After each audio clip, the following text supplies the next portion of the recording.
안녕하세요. 오늘 다룰 이야기는 전쟁 얘기가 많아요. 근데 이 전쟁이 좀 많이 특이한 전쟁이에요. 피로스의 승리라는 아이의 상용구가 존재해요. 이게 무슨 뜻이냐면 이겼는데 진. 전투라고 하면 개별적인 싸움이라고 생각하시면 되고 전쟁은 전체. 그러니까 예를 들어 단체전. 공호동 전투. 단체전 느낌하고 달라요. 달라요? 2차 대전은 전쟁이에요. 2차 대전 내에 수많은 전투가 있었겠죠. 예를 들어 노르망디 상륙 작전. 이것 또한 전투예요, 이거는. 개별적인. 그리고 전쟁은 2차 대전, 6.25 전쟁. 어떤 기간을 전체를 두고. 네. 근데 피로스라는 사람이 로마랑 싸웠는데 3번 싸웠는데 2.5승 했어요. 한 번은 그걸 무승부라고도 봐야 되고 아닐 수도 있는데 어쨌든 그런데 전쟁에서는 못 이겼어요. 그런데 그러니까 0.5승 한 로마가 이태리 반도를 통일합니다. 어쩌다가. 그 얘기를 한번 해보려고 해요. 이긴 전투는 없다. 그런데 전쟁에는 승리한 이상한 로마. 이탈리아 반도 전부는 아니고요. 지금으로 치면 아주 북쪽, 알프스 가까운 쪽은 빼고 그 아래쪽부터 시작해가지고 장화, 발꿈치, 구두축 거기까지 다 시칠리아 반도는 빼고를 정리를 하는 시기가 돼요. 그리고 또 하나 굉장히 중요한 로마로서의 역사적 의의는 뭐냐면 지중해에서 유명인이 되어버렸어요. 왜냐하면 피로스라는 사람이 유명했기 때문이에요. 약한 상대랑 싸워서 이기면 유명해지지 않아요. 월드컵에서 우리나라가 독일을 이기면 유명해지죠. 네. 동남아시아에 있는 죄송합니다. 태국한테 이겼다고 해서 세계적인 팀이 되진 않잖아요. 첫 번째 피로스 왕. 이 사람을 좀 이해할 필요가 있어요. 제일 왼쪽에 있는 분이 피로스예요. 그리고 그 다음이 우리가 너무 잘 알고 있는 알렉산더 왕. 알렉산드로스. 맨 마지막에 있는 분이 한니발. 영화 한니발 말고 코끼리 떼 몰고 알프스를 넘어가서 로마를 괴롭혔다. 기원전 2세기, 1세기로 넘어가던 그 즈음에 이 셋을 역사가들이 최고의 명장이라고 이야기를 해요. 서로 싸운 적은 없습니다. 그런데 알렉산더를 제외한 둘은 로마랑 싸웠었어요. 1등으로 꼽는 사람이 알렉산더 왕이거든요, 보통. 근데 알렉산더 왕은 로마랑은 안 싸웠어요.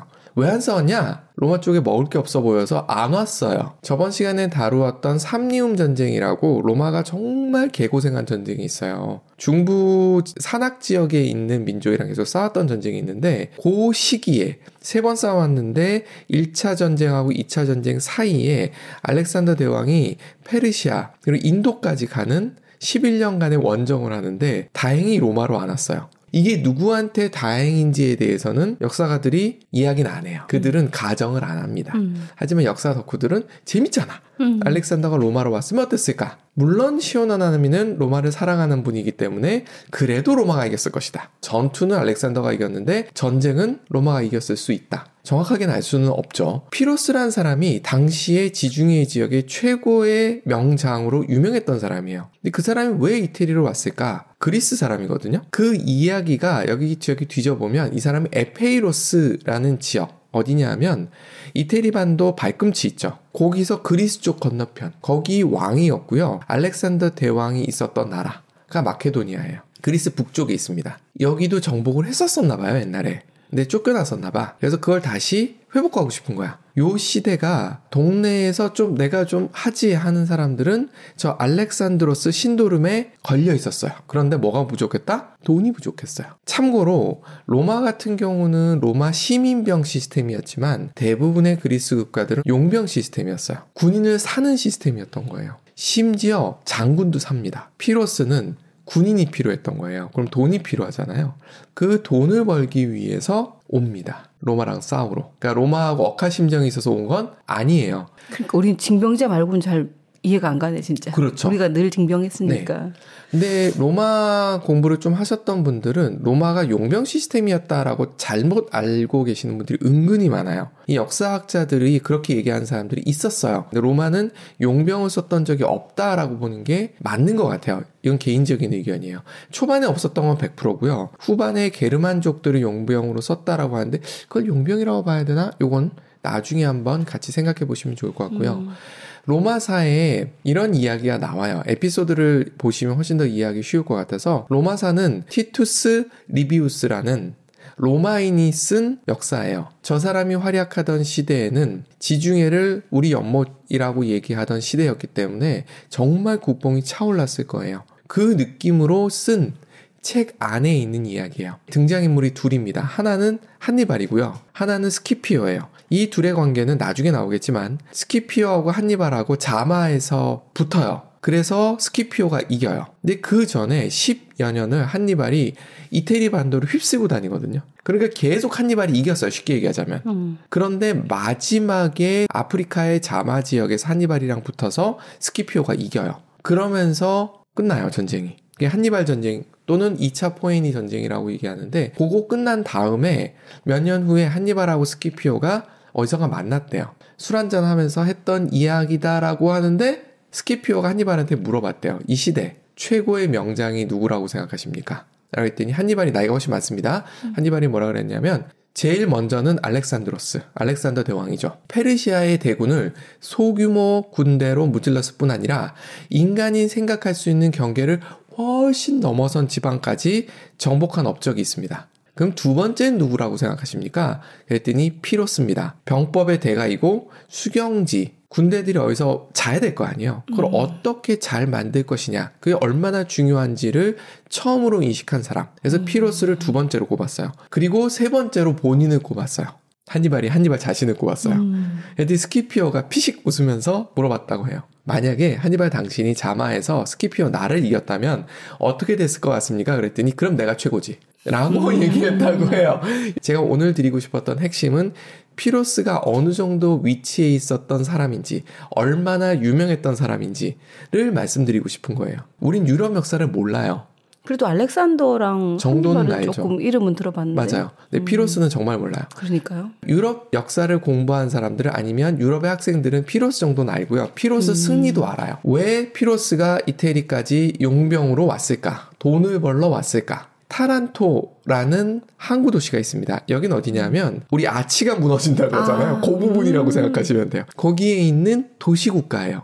누가 만들었느냐? 그리스의 스파르타가 있었죠. 스파르타인들이 건설한 도시예요. 근데 저희가 천혜의 항구예요. 그래서 현재도 이탈리아 해군의 주력 부대가 저기 있대요. 저기는 입구 부분, 다르게 얘기하면 출구 부분이에요. 바다로 나가는. 너무 잘 돼 있어요. 자연이 그렇게 만들어준 거예요. 이태리 반도 아래쪽 부분에 있었던 그리스 도시국가들의 묶음을 마그나 그라이키아라고 불러요. 거기에 대장 도시였어요. 여기가 어떤 상태였느냐면 귀족파와 민주정파가 싸우고 있었어요. 스파르타는 그냥 군인 중심의 국가라고 우리 대충 알고 있지 않습니까? 근데 걔네들 유민인데 아무런 관계가 없어요. 귀족파하고 민주정파가 싸우고 있었던 상황이었고요. 귀족파는 약간 친로마 성향이 있었고 당시에 권력을 잡고 있었던 건 민주정파였다고 합니다. 로마하고 타란토는 서로 상호 불가침 조약을 맺었어요.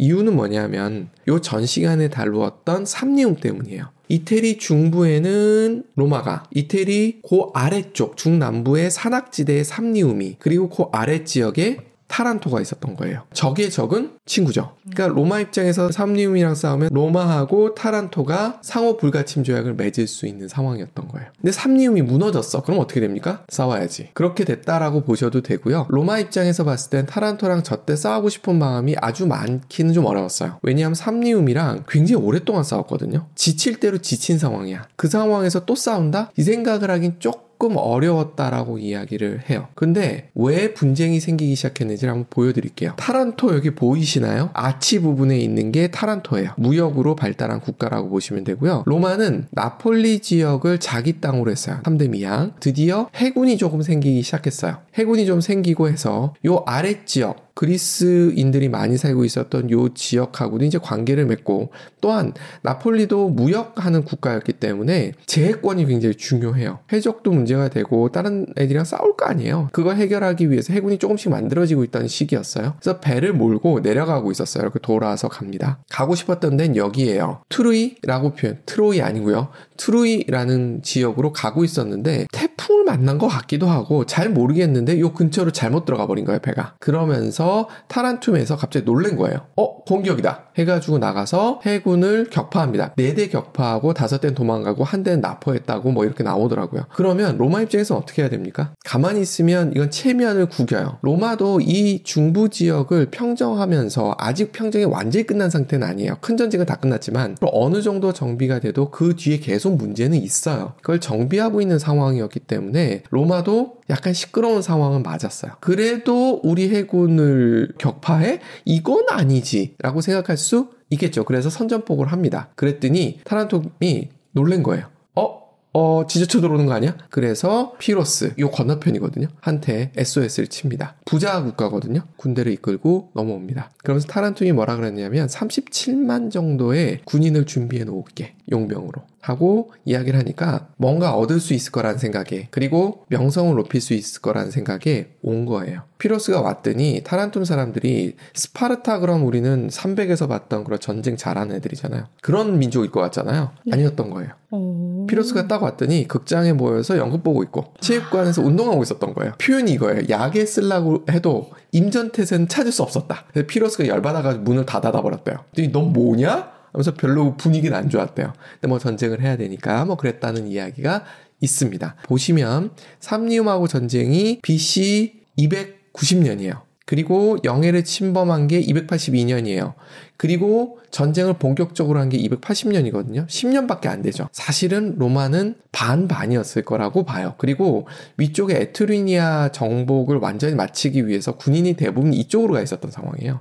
아래쪽으로 보낼 수 있는 군대가 많지 않았다고 이야기를 합니다. 그래서 싸워야죠 뭐. 그래서 피로스가 왔어요. 여기 에피로스에서 넘어와요. 280년 BC입니다. 타란토로 왔죠. 헤라클레아, 여기 툴리아라는 그 항구 도시가 있었다고 얘기했잖아요. 거기가 로마령이었다라고 보시면 돼요. 군대가 있었던 곳인데 글로 가서 한번 싸워서 이깁니다. 아주 신나게. 그런데 문제가 있었어요. 몇만 명 대 몇만 명이 붙었던 전쟁이에요. 사망자가 로마에 예를 들어 8,000명이 죽잖아요. 그러면은 피로스 쪽은 한 4,000명 죽는 거야. 로마는 자기 땅이죠. 그럼 군인을 보충할 수 있죠. 이제 피로스는 보충이 안 되죠. 이게 어려워요. 그 다음에 어디로 가는지 보세요. 로마로 올라갑니다. 로마가 이 중간에 삼리움이라는 애들이 있었고 여기를 정복한 지 얼마 안 됐어요. 그리고 동맹을 만들었거든요. 동맹국하고의 관계는 동맹국으로부터 군대를 받아요.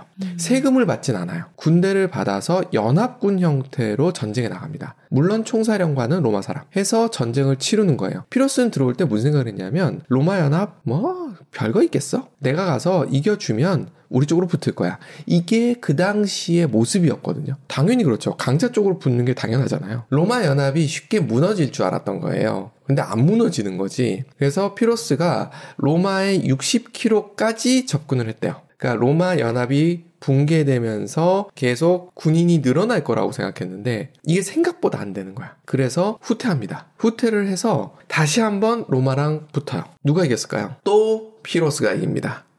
물론 이때는 피로스가 조금 고생하다 이기긴 해요. 로마가 특징이 뭐가 있냐면 적응력이 뛰어나요. 많이 적응한 상태야. 조금 대등하게 싸우다 그래도 져요. 또 사망자 수 6,000 대 3,000. 피로스 입장에서 이거 뭐지? 군인 보충도 힘든데 계속 죽어? 특히나 에피로스에서 데리고 온 자기 수족 같은 병사들이 많이 죽었대요. 그러니까 피로스 입장에서 봤을 땐 피곤한 거야.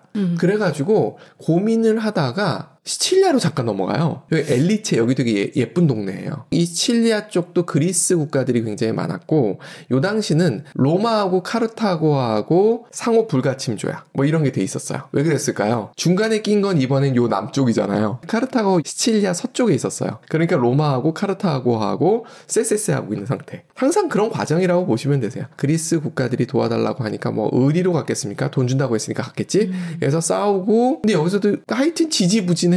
그리고 다시 돌아와서 마지막으로 전투를 벌여요. 그런데 무승부였다고 봐야 돼요. 그리고 나서 피로스가 정말 피곤해서 A씨하고 돌아가 버려요. 로마가 이긴 게 없죠. 한 번도 없죠. 못 이겼어요. 근데 피로스도 잘한 게 별로 없는데 왜 명장이 됐지? 그래서 피로스가 명장이라고 부를만해. 로마한테 이렇게 고생했는데 그런데 그리스 지역이나 이런 지역에서는 굉장히 잘 싸웠던 사람이에요. 근데 여기만 로마만 오면 고생을 해. 이건 한니발도 그래요. 로마만 오면 고생을 해. 그래서 알렉산더도 왔으면 고생했을 거야 이렇게 얘기하는 이유가 그런 부분이 조금 있어요. 가장 큰 착오가 뭐냐면 로마 연합이 약할 거라고 생각한 거예요. 그리스 사람이거든요. 이 사람도. 그리스 국가의 특징이 뭐냐면 말 다 통하잖아요. 신도 똑같잖아요. 다 무역하거든요. 근데 사이가 나빠. 맨날 싸워. 그래서 올림픽을 하는 거거든요. 그러니까 자기네들 같을 거라고 생각했나 봐. 근데 로마 연합은 이상해. 치고받고 싸웠는데 연합이 이루어지고 나면 아주 잘 가. 단결이 잘 되는구나. 이거 부분에 대해서 로마에 대한 공부를 하다 보면 아무리 로마를 욕하는 사람도 이 부분에 대해서 인정해요. 로마 연합이 좀 특이하다. 건 인정을 해요. 그렇게 해서 가고 나서 어떻게 되느냐? 타란토를 중심으로 해서 그리스 도시국가들이 많았거든요. 얘네들이 타란토가 제일 셌는데도 이 모양이니까 군인이 없는 거야. 그러니까 다 항복합니다. 로마가 이태리 반도를 통일을 하게 되는 거예요. 여기서 이제 피로스하고 로마하고 싸웠던 이야기를 잠깐 몇 가지를 좀 드려야 돼요. 이게 팔랑크스예요. 어때 보이세요? 고슴도치 같죠? 앞에 방패를 쭉 들고 있죠? 그리고 긴 창을 들고 있죠. 그래서 이 상태로 진격을 합니다. 알렉산더 대왕이 만든 전법이에요. 아니 사실은 앞에 있었던 걸 좀 더 개량한 거라고 보시면 돼요. 이걸로 페르시아를 정복한 거예요. 거의 사람이 안 죽고요. 그리고 뒤에도 창을 들고 있죠.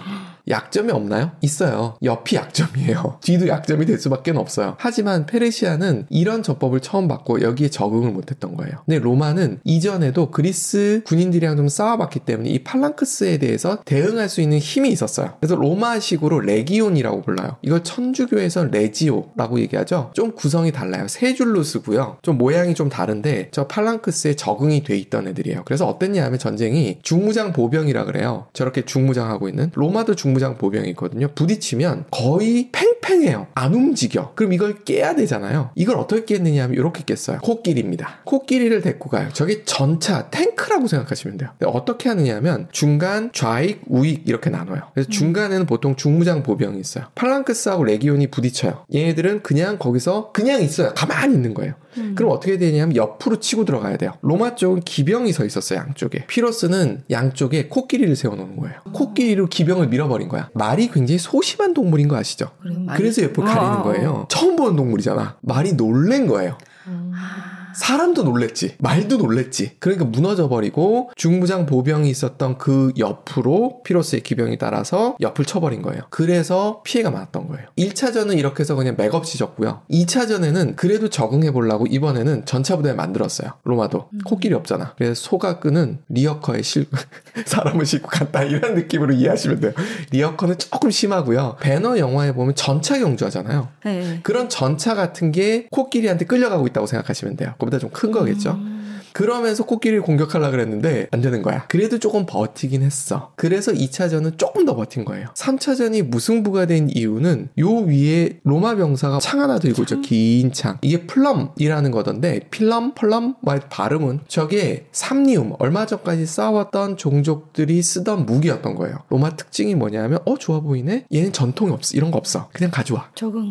적응력이라고 좋게 얘기하도록 하죠. 적응력이 좋아서 저걸 가지고 코끼리한테 던졌더니 코끼리도 굉장히 센서티브하대요. 저게 아플 것 같은데 아무래도 침 맞는 것 같은 느낌이겠죠? 코끼리들이 발광을 한 거죠. 그러면서 피로스 자기네들 군대 쪽으로 도망온 거예요, 쟤네들이. 그러니까 자기 군인을 밟아버리는 거죠. 그러면 사실은 무승부가 난 거예요. 그러면서 피로스가 됐다, 나 갈래 하고 가버린 거다라고 이해하셔도 괜찮은 것 같아요. 그러니까 로마가 적응력이 좋았고 피로스도 판단했을지도 몰라요. 군인이 줄어드는 것도 있고 또 하나는 적응력 되게 좋네. 이거 싸워서 승산 없겠다라고 생각했을 수도 있어요. 어쨌든 철수했어요. 그러면서 결론은 그리스 도시국가들이 전부 다 로마에 항복을 했다. 패전의 원인, 피로스의 승리라고 아까 말씀드렸잖아요. 두 번째 전쟁을 마치고 첫 번째 전쟁 때도 저 얘기를 했고 두 번째 전쟁 때도 했는데 두 번째 전쟁 때 저 얘기를 더 심하게 했던 것 같아요. 로마군한테 이길 때마다 아군의 전력도 줄어드는구나 하면서 피로스가 이거 아닌데 라고 했다는 거.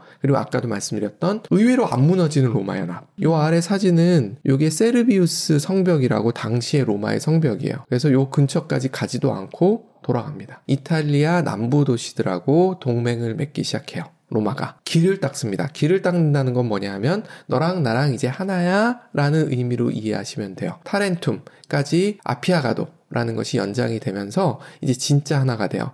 그리고 독자적 화폐를 만들기 시작해요. 이 뜻을 뒤집어 얘기하면 로마가 독자적 화폐가 없었다라는 뜻이 돼요. 그럼 무슨 화폐 썼을까요? 조개? 쌀 조개? 우와 조개. 소금을 좀 쓰고 있었고요.